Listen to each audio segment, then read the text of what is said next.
Hello everyone, welcome back to our channel future study. तो guys, इस video में जो एमए इग्नू के स्टूडेंट है हिस्ट्री के, आप फर्स्ट ईयर में सब्जेक्ट है एमएचआई 102 आधुनिक विश्व, इसके most important question with answer आपको इस वीडियो में हम बताने जा रहे हैं। देखिए, इस वीडियो में जो आपकी पीडीएफ है, इसमें आपको टोटल क्वेश्चन की बात की जाए 18 क्वेश्चन आपको देखने को मिलेंगे।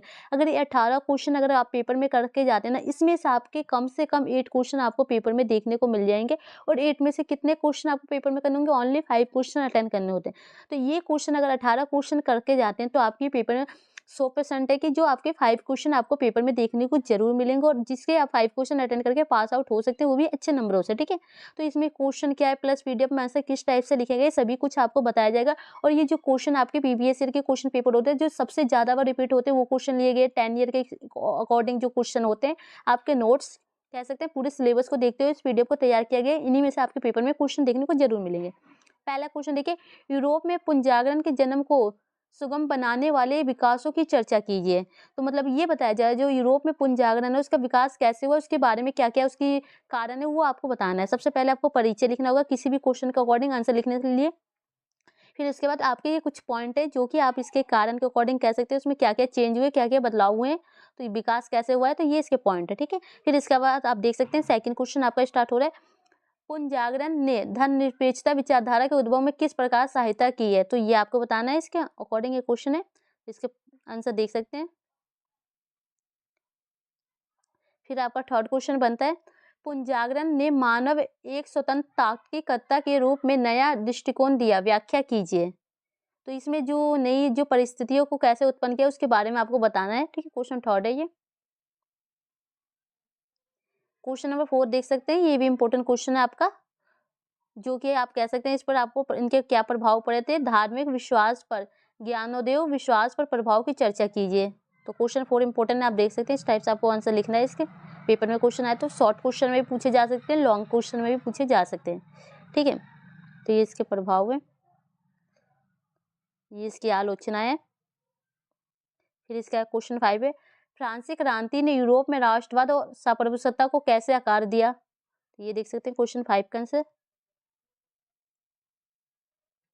देखिए गाइस, आपके पेपर में क्या होगा, हो सकता है कि जो ये हमने क्वेश्चन लिखा है डायरेक्ट क्वेश्चन है, हो सकता है थोड़े बहुत क्वेश्चन को चेंज कर दिया जाए या क्वेश्चन को आपको घुमा के पूछा जा सकता है। तो आपको क्वेश्चन समझना है गाइस कि क्वेश्चन में क्या पूछा जा रहा है और क्या आंसर लिख सकते हैं।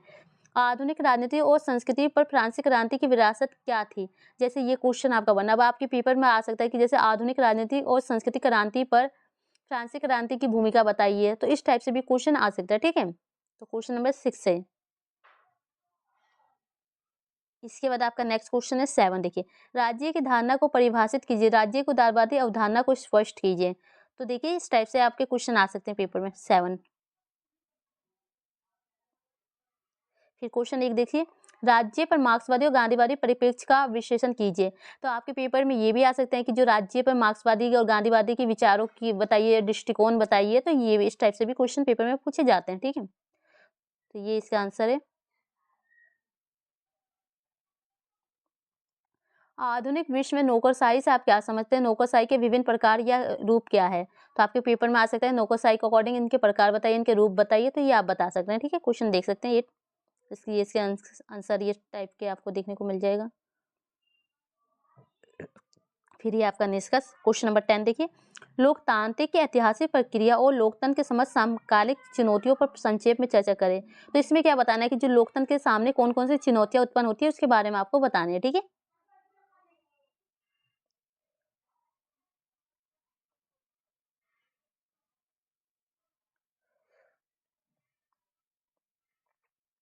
कल्याणकारी राज्य क्या है, अंग्रेजी और जापानी कल्याणकारी राज्यों के बीच तुलना करें। अब आपसे पूछ जाएगा कल्याणकारी राज्य क्या है, उसके बारे में उन दोनों के बीच में तुलना ही करनी है। ठीक है, उनकी अवधारणा क्या है, तो ये क्वेश्चन आपका है।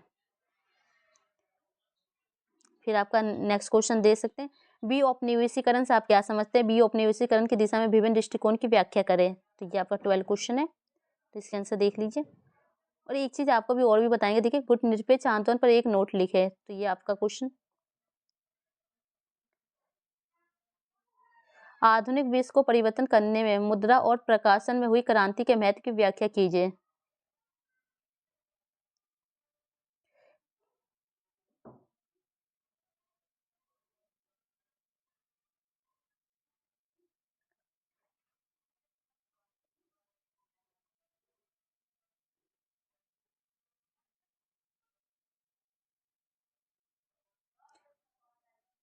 तो देखिए यहाँ तक तो आपका कंप्लीट हो। अब यहाँ से आपका लास्ट क्वेश्चन कह सकते हैं, जो कि क्वेश्चन नंबर 18 है। अब इसमें आपको क्या समझ में आ रहा है, देखिए इसमें कुछ क्वेश्चन आपको पॉइंट लिखे हैं, इस पर आपको टिप्पणी करना होगा। अब ये क्या है, आधुनिक विश्व में लोकतंत्र की उत्पत्ति, ठीक है। तो आपके पेपर में इस टाइप से क्वेश्चन आ सकता है कि जैसे आधुनिक विश्व में लोकतंत्र की उत्पत्ति कैसे हुई है, उसकी विवेचना कीजिए, ठीक है।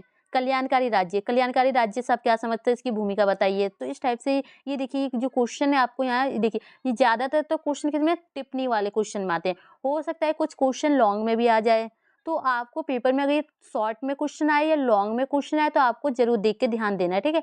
और ये कुछ पॉइंट है जो कि ये पॉइंट के अकॉर्डिंग भी आपके पेपर में क्वेश्चन बनेंगे। तो क्वेश्चन नंबर जो 18 है ये भी मोस्ट इंपोर्टेंट क्वेश्चन है। तो ये जितने भी, इसके बाद देखिए ऊपर तक आपके 34 पेज के अकॉर्डिंग 20 क्वेश्चन बनते थे, 17 क्वेश्चन। उसके बाद 18 के बाद आप कह सकते हैं क्वेश्चन इस टाइप से आपको टिप्पणी के अकॉर्डिंग है।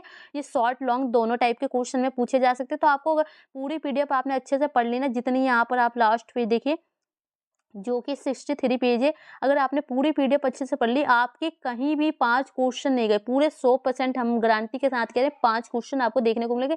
लेकिन शर्त ये है कि पूरी पीडीएफ को आपको पढ़ना होगा। अगर आप चाहते हैं, जैसे 8 से 10 क्वेश्चन तो कन्फर्म में आएगा, लेकिन अगर आप चाहते हैं आपको सिलेबस अपना कम करके और आपको स्टडी करना है कि जिससे आपके पास बिल्कुल टाइम नहीं है, तो आप 1 से लेके क्वेश्चन नंबर 17 तक कीजिए। इनमें से आपके कम से कम 3 से 4 क्वेश्चन आराम से बन जाएंगे। और अगर 4 क्वेश्चन भी आते हैं ना, तो गाइस आपके 80 नंबर का पेपर तो यहीं कंप्लीट हो जा रहा है। तो ये अगर 4 क्वेश्चन भी आप करके आते हैं पेपर में, आराम से आप 60 नंबर ला सकते हैं। तो आप देख सकते हैं टाइम कम है, इसलिए हमने बताया। अगर आपके पास फुल टाइम है तो आप अच्छे से पूरी पीडीएफ को पढ़िए, समझिए और पेपर देने जाइए। पूरे 100 में से आपके 100 नंबर का पेपर करके आएंगे, और अब आप जिस टाइप से आंसर लिखेंगे उस टाइप से आपको नंबर भी जरूर मिलेंगे, ठीक है। तो वीडियो अच्छी लगे तो लाइक शेयर कीजिएगा। Thank you. All subject according notes available है, व्हाट्सएप नंबर मैसेज करके आप ले सकते हैं अपने सब्जेक्ट को बता के, ठीक है। Thank you.